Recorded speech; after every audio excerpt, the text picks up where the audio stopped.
Hi viewers, welcome to our channel. ప్రస్తుతం మనతో పాటు దాము బాలాజీ గారు సీనియర్ జర్నలిస్ట్ ఉన్నారు. వారితో ఒకసారి మాట్లాడదాం. సార్ నమస్కారం సార్. నమస్తే. సార్, బెట్టింగ్ యాప్స్ని ఇన్ఫ్లుయెన్సర్స్ మొత్తం కూడా ప్రమోట్ చేస్తున్నారు, వీటి వల్ల యువత మొత్తం కూడా పాడైపోతుందని చెప్పేసి సజ్జనార్ గారు ఒక లోకల్ బాయ్ నానికి చెందిన వీడియోని పోస్ట్ చేసి ట్వీట్ చేశారు సార్. దీని పట్ల నాని కూడా స్పందించాడు. అయితే ఇప్పుడు అతని మీద కేసు అయింది, అరెస్ట్ కూడా చేయబోతున్నారంటూ వార్తలు వినిపిస్తున్నాయి సార్. ఓవరాల్గా ఈ బెట్టింగ్ యాప్స్ వీటి వల్ల యువత పాడైపోవడం, సజ్జనార్ గారి ట్వీట్ని మీరే విధంగా చూస్తారు? బెట్టింగ్ యాప్స్ మన దేశంలో ఈ మధ్య కాలంలో విపరీతంగా యాడ్స్ వస్తున్నాయి. ఎక్కడ చూసినా నేనైతే ఒక యాప్ వాడతాను యూట్యూబ్ కోసం.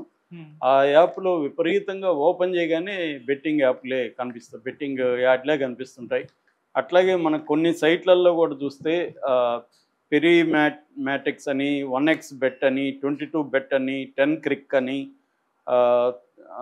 టన్ 88 అని, లియోన్ అని, బెట్ విన్నర్ అని, ఇలాగా రకరకాల బెట్టింగ్ యాప్స్ ఉంటున్నాయి అన్నమాట. ఈ బెట్టింగ్ యాప్స్లో ఏంటంటే ఈవెన్ ఆయన ఎవరు మన మనోజ్ బాజ్పాయ్ యాడ్ ఉంది బెట్టింగ్లో. ఇలాగ చాలామంది ప్రముఖులు కూడా బెట్టింగ్ యాడ్లు ఇస్తున్నారు. ఓకే. అట్లా కాకుండా ఈ మధ్య ఏమైనాయంటే యూట్యూబ్ ఇన్ఫ్లుయెన్సర్లు కానీ, తర్వాత సోషల్ మీడియా ఇన్ఫ్లుయెన్సర్లు, యూట్యూబ్ కావచ్చు లేకపోతే వేరే ప్లాట్ఫామ్స్ కావచ్చు, వీళ్ళందరూ కూడా ఆ ఇన్ఫ్లుయెన్సర్ని బెట్టింగ్ యాప్స్ వాళ్ళు అప్రోచ్ అయ్యి మా బెట్టింగ్ యాప్ని నువ్వు ప్రమోట్ చేయి, నీకు డబ్బులు ఇస్తూ ఉంటారు. మామూలుగా ఏంటంటే యూట్యూబ్లో వచ్చే గూగుల్ యాడ్స్ ఛానల్ నడపడానికి సరిపో, ఎందుకంటే వాటి ఇన్కమ్ రెవెన్యూ తక్కువ ఉంటుంది. కాబట్టి వీళ్ళు బయట కమర్షియల్స్ లేకుండా ఛానల్ నడవడం కష్టమవుతుంది. అందుకని బెట్టింగ్ ప్రమోషన్స్ని వాళ్ళు ప్రమోట్ చేస్తుంటారు చాలామంది. దీంట్లో రెండు విషయాలు ఉన్నాయి. ఇది లీగలా కాదా, బెట్టింగ్ యాప్ ప్రమోషన్ అనేది లీగలా కాదా ఒకటి, రెండోది మోరలా కాదా రెండు. ఎందుకంటే మనోళ్ళు మిక్స్ చేసేస్తారు చాలా విషయాల్ని, మోరల్ని ఇదిని. ఇప్పుడు సిగరెట్ తాగడం మోరలా కాదా, మోరల్ కాదు చాలామందికి. లీగలా కాదా, లీగలే. మళ్ళీ దాని యాడ్లు ఇవ్వడం మాత్రం మోరల్.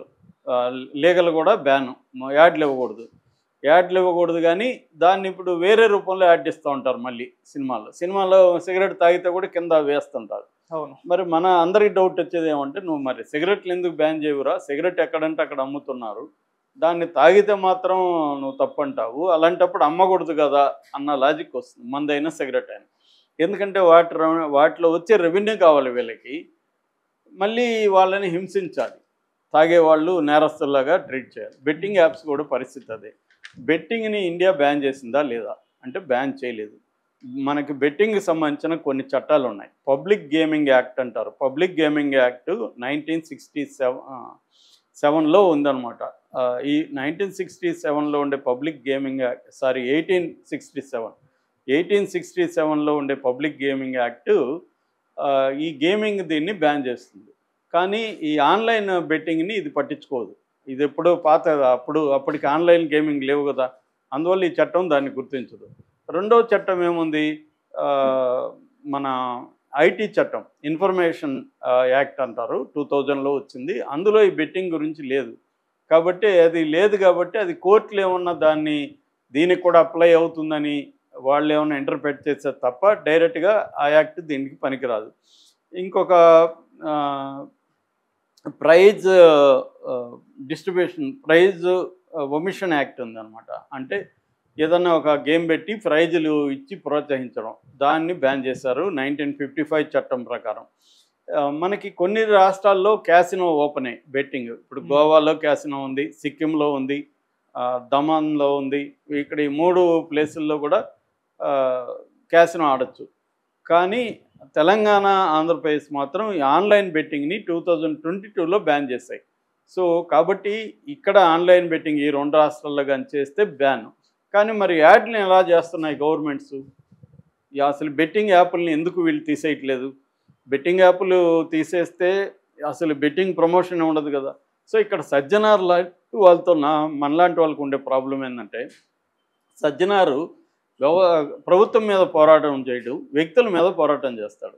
అది కూడా మామూలుగా చెప్పచ్చు ఇది కరెక్ట్ కాదని, కానీ అతన్ని ఇప్పుడు అరెస్ట్ చేయించే పరిస్థితి సజ్జనార్ చేయాల్సిన అవసరం లేదు. ఎందుకంటే నువ్వు సజ్జనార్ లాంటి బలమైన వ్యక్తులు చేయాల్సిన పని ఏంటంటే గవర్నమెంట్ల ద్వారా వాటిని బ్యాన్ చేయించాలి. అసలు ఈ బెట్టింగ్ యాప్సే లేకపోతే ప్రమోషన్ చేయకూడదు కదా. ఈయన మోరల్ యాంగిల్లో మాట్లాడుతున్నాడు. కానీ ఇప్పుడు వాళ్ళు ఏం చేస్తున్నారు, అక్కడ ఈయనకి సపోర్ట్గా వైజాగ్ పోలీసులు అతని మీద కేసులు పెట్టి, అతను ఆల్రెడీ చెప్పాడు కూడా, లోకల్ బాయ్ నాని తప్పైపోయింది సార్, ఇక మీదట నేను చేయనని చెప్పాడు. సో అతను చెప్పినాక వదిలేయచ్చు. కానీ అతని మీద ఇప్పుడు కేసులు పెట్టి కోర్టుకు పెడుతున్నారు. గతంలో కూడా అతను వేరే ఏదో బోటు తగలబెట్టిన కేసులో కూడా అతను అరెస్ట్ అయ్యాడు, మళ్ళీ బయటకు వచ్చాడు. అంటే ఇప్పుడు సజ్జనార్ లాంటి వాళ్ళు చేయాల్సిన పని ఏంది, అసలు బెట్టింగ్ యాప్ల్ని బ్యాన్ చేయాలి. అవి చేయకుండా వాటిని ప్రమోట్ చేసే వాళ్ళని కేసులు పెట్టడం లేకపోతే అరెస్ట్ చేయడం అనేది కరెక్ట్ కాదు.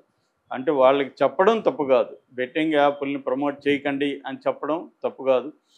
ఈవెన్ గుట్కా వీటి మీద కూడా అదే జరిగింది గతంలో. గుట్కా వీటిని ప్రమోట్ చేసే సినిమా హీరోలు హీరోయిన్లు, ఈవెన్ కూల్ డ్రింకులను కూడా ప్రమోట్ చేయొద్దు, అవి కూడా నష్టం బాడీలకి అని చెప్తున్నారు. అది అందరూ మహేష్ బాబు దగ్గర నుంచి అందరూ కూల్ డ్రింకుల్ని చేసేవాళ్ళు, ఎందుకంటే వాళ్ళు ఎక్కువ డబ్బులు ఇస్తారు కాబట్టి. సో కొంతమంది మాత్రమే సిగరెట్లు, కూల్ డ్రింకులు లేకపోతే హానికరమైన వస్తువులను మేము చేయమనేది అనుకున్నారు. అది లీగల్గా కాదు, అది మోరల్ యాంగిల్. ఎవరైనా నేను సిగరెట్ని చేయనంటే అది మోరల్ యాంగిల్ ఇండైరెక్ట్గా. అంటే నేను పబ్లిక్లో సిగరెట్ తాగనంటే మోరల్ యాంగిల్.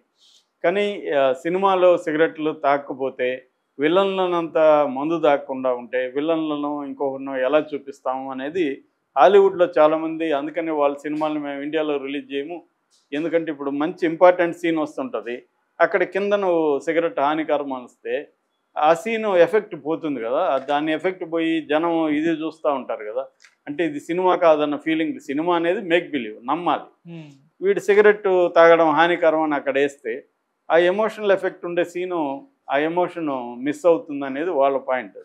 అది నిజం కూడా. అంటే నువ్వు ఒక పక్క సినిమా సిగరెట్లను అలో చేస్తూ, మందును అలో చేస్తూ, వాటిలో నుంచి ఇన్కమ్ తీసుకుంటూ, మళ్ళీ వాటిని సినిమాలో తాగితే మాత్రం పబ్లిక్గా తాగుతున్నారు అందరూ, సినిమాలో తాగితే మాత్రం కింద అది వేయాలి ఇంతలా వక్షాలతో, అది కూడా సైజు కూడా తక్కువ వేస్తే సెన్సార్ వాడు ఒప్పుకోడు, సైజు పెంచు అంటారు. ఇది ఇండియన్ గవర్నమెంట్స్ హిపోక్రసీ. ఆ హిపోక్రసీని సజ్జనార్ లాంటి వాళ్ళు అటాక్ చేయాలి తప్ప వీళ్ళెవరో బకరాలు. ఇప్పుడు నాని అనే అతను ఒక చిన్న స్థాయి పాపం, అతను ఏదో యూట్యూబ్లు చేసుకుంటూ ఆ ఫిషింగ్ వీడియోలు అవి పెట్టుకుంటూ అతను కొంత సర్వే అవుతున్నాడు. అతనేమి కోట్లు సంపాదించట్లే. కోట్లు సంపాదించే వాళ్ళని సజ్జనార్ లాంటి వాళ్ళు ఎవరు ఏం చేయలేరు. అందుకనే బకరాల మీద పడుతుంటారు. ఎప్పుడైనా సిస్టమ్ ఏం చేస్తుందంటే అత్యంత వల్నరబుల్గా ఎవరున్నారో వాళ్ళని అటాక్ చేయడమే కానీ పెద్దవాళ్ళని ఎవరిని వీళ్ళు కేసులు పెట్టరు, వాళ్ళ మీద ఇవి చేయరు, వాటిని ఆపరు.